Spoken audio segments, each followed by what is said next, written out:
Philippe Loiseau, associé chez PACJ. Magali Duramé, associée chez PACJ.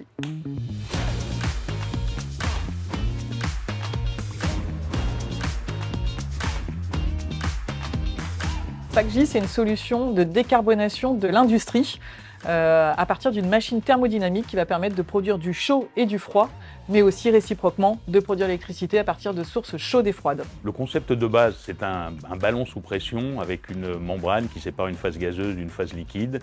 La montée en pression de la phase gazeuse permet de traverser tous les cycles thermodynamiques de façon très spécifique et très inusitée par rapport à ce qui existe aujourd'hui. Notre technologie permet de répondre à des besoins en termes de froid jusqu'à moins 45 et de chaud jusqu'à 150 degrés.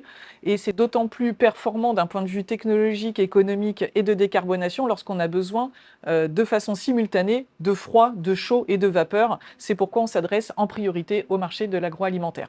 Alors, le premier gain qu'une entreprise va faire, ça va être sur sa facture énergétique, qui peut être jusqu'à divisée par 2, mais aussi, grâce à la décarbonation de la production de vapeur, une baisse de ses émissions de gaz à effet de serre liées à ces procédés de près de 80%. Ce système clé en main peut venir se greffer sur les salles des machines existantes et ainsi permettre de décarboner massivement avec un retour sur investissement en moins de 5 ans.